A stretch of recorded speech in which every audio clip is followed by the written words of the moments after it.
মাতা নাসরুল্লাহ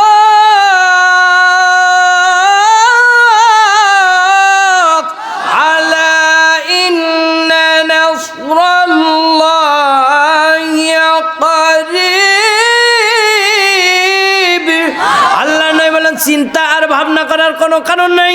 আমাদের যখন ক্ষুধার যন্ত্রণায় পেটের ভিতরে আগুন জ্বলতেছে, গায়ের চামড়াগুলো শুকিয়ে শরীরের হাড্ডির সাথে লেগে গেছে, গাছের বাকলগুলো খেয়ে খেয়ে তোমাদের জিহ্বাগুলো কাঁটাগুলো ফুটে ফুটে জিহ্বা থেকে রক্ত ক্ষত বিক্ষত হয়ে গেছে। ও সাহাবা, তোমাদের পায়খানাগুলো ছাগলের পায়খানার মতো নাদি নাদি হয়ে গেছে। আমি বিশ্বাস করি আমার আল্লাহ তাআলার সাহায্য অচিরেই তোমাদের কাছে পৌঁছিয়ে দেবে, বলি সুবহানাল্লাহ। ষড়যন্ত্র জাল ভেঙে আল্লাহ তাআলা তাদেরকে মুক্ত করে দিলেন। শুধু মুক্ত করে দিলেন না, আল্লাহ তাআলা বললেন যান, আপনি হিজরত করেন, এরপরে মদিনায় যাবেন। সেখানকার মানুষ আপনার জন্য পাগল পারা হয়ে আছে, মানুষগুলো পাগল পারা হয়ে আছে। হযরতে আনাস ছোট্ট বালক, মানুষের মুখে 7 থেকে 10 বছর পর্যন্ত বয়স, 7 বছর মতান্তরে 10 বছর বয়স, ছোট্ট বালক হযরতে আনাস রাদিয়াল্লাহু তাআলা। আনাস রাদিয়াল্লাহু তাআলা রাসূলের বর্ণনা সব কিন্তু মায়ের কাছ থেকে শুনেছে।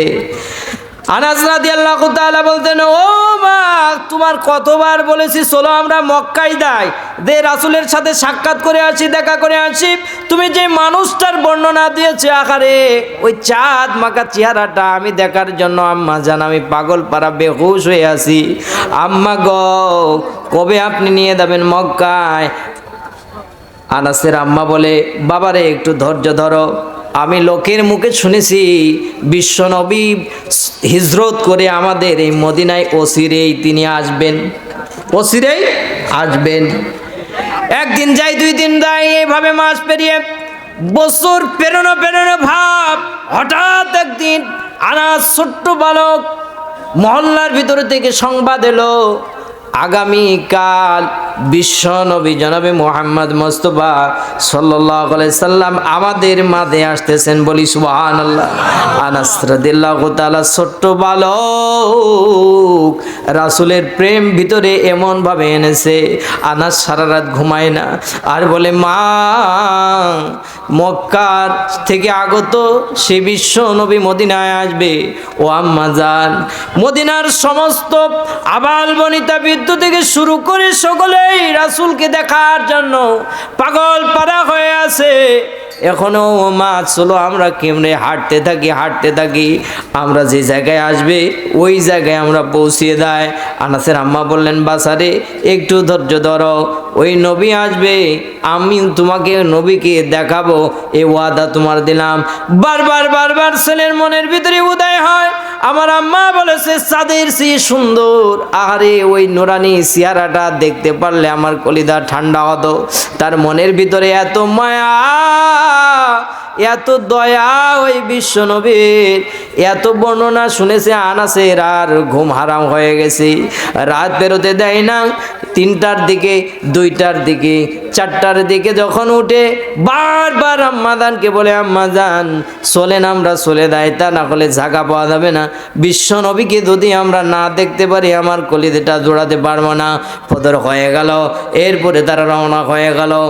দেখেন চতুর্দিকে ঘেরা, বিশ্বনবী বসে আছেন ময়দানে, বিশ্বনবী বসে আছেন। ভাইদানেরা আমার, ছোট্ট বালক আনাস রাদিয়াল্লাহু তাআলা দৌড় দিয়েছে, মার হাত থেকে ছিটকিয়ে চলে গেছে। হাজার হাজার মানুষের ভিড়ে আম্মা জান তার সন্তানকে খুঁজতেছেন। আনাসের আর মাথায় হুঁশ নাই, সকলের ফাঁক ফোক দিয়ে রাসূলের সামনে দিয়ে আনাস তাকায়, আর বিশ্বনবীর চেহারার দিকে তাকিয়ে আনাসের চোখ দিয়ে অটোমেটিক পানিগুলো ঝরতে থাকে, বলি সুবহানাল্লাহ। বিশ্বনবী ছোট্ট শিশুর চোখে পানি দেখে রাসূল মিসকি মিসকি হাসে আর বলে, তোমার নাম না আনাস?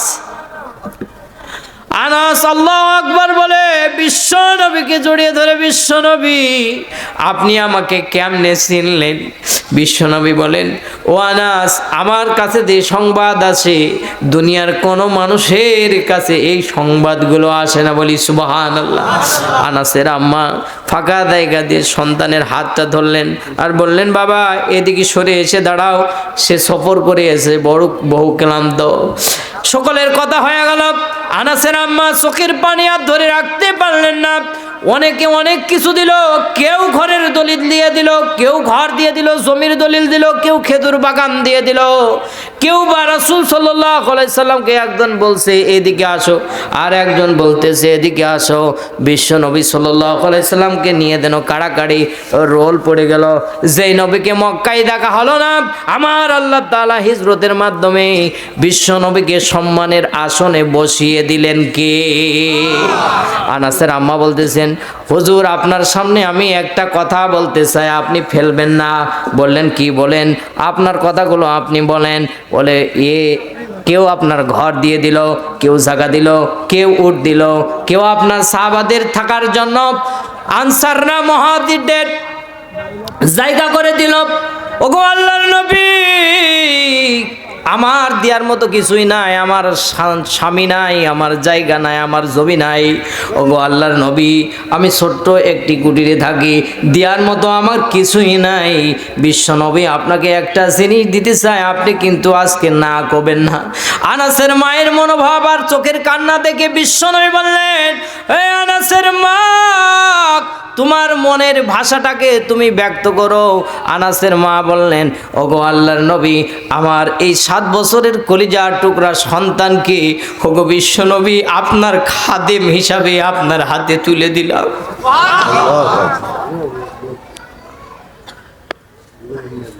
এইভাবে করে তারা মহব্বত করেছে।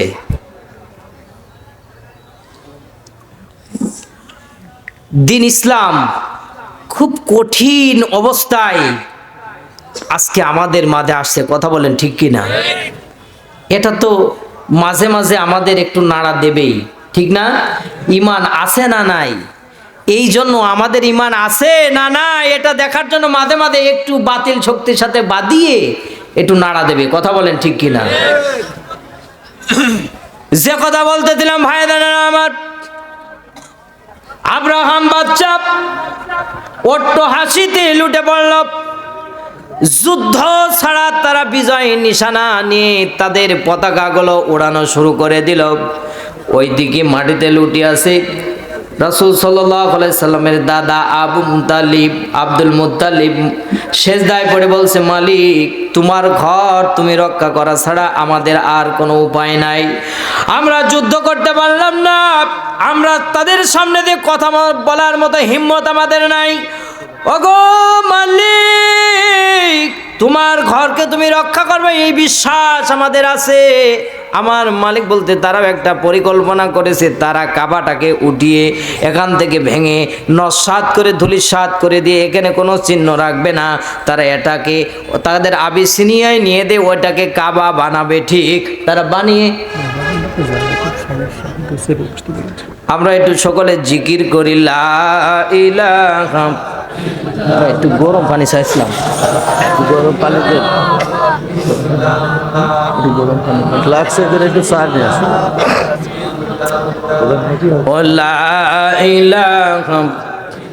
আমি শুনতে পেলাম আমার মা জননীদের প্যান্ডেলের জায়গা সংকলন, জায়গা হচ্ছে না। মা জননী আপনারা একটু সামনে একটু আগে আগে আসেন, মা আপনারা একটু আগে আসেন। ইসলামে আপনাদের অবদান অনেক, মা আপনাদের অনেক অবদান। বিশ্ব নবীকে মক্কার সব থেকে ধনাঢ্য ব্যক্তি খাদিজাতুল কুবরা রাদিয়াল্লাহু তাআলা তার সমস্ত সম্পদ ইসলামের জন্য দিয়ে দিন ইসলামকে বিজয়ী করার জন্য তার সমস্ত সম্পদগুলো বিলিয়ে দিয়েছেন, কথা বলেন ঠিক কিনা?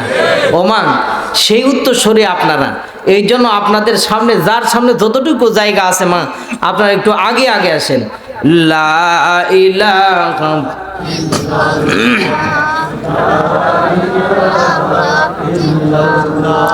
সোনা দানা বালা খানা সবই হইল অভিনয়। কথা বলেন। সোনা দানা বালা খানা সবই হইল অভিনয়। যে বাগাল কি বানিল, যে বাগাল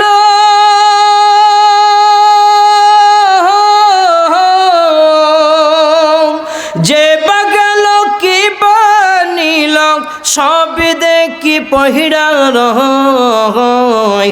সোনা দানা বালা খানা সবই হইল অভিনয়। সোনা দানা বালা খানা সবই হইল অভিনয়। জন্ম নিয়ে মৃত্যুর কথা সকলে যায় ভুলে, স্বর্গ খুঁজে এই দুনিয়ায় সর্ব উপকূলে। কথা বলেন ঠিক কিনা? জন্ম নিয়ে এই দুনিয়ায় মৃত্যুকে যায় ভুলে, স্বর্গ খুঁজে এই দুনিয়ায় সর্ব উপকূলে। আর কি দিনের জন্য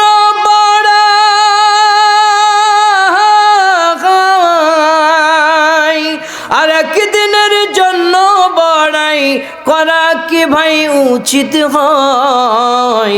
সোনা দানা বালা খানা সবই হইল অভিনয়। সোনা দানা বালা খানা সবই হইল অভিনয়। 2 দিনের জন্য মরা কত কি যে খুঁজি, খুঁজিনি কেবল শুধু পরকালের পুঁজি। কথা বলেন। 2 দিনেরই জন্য মরা কত কি যে খুঁজি, খুঁজিনি কেবল শুধুই পরকালের পুঁজি। জন্ম থেকে মৃত্যুর মাঝে,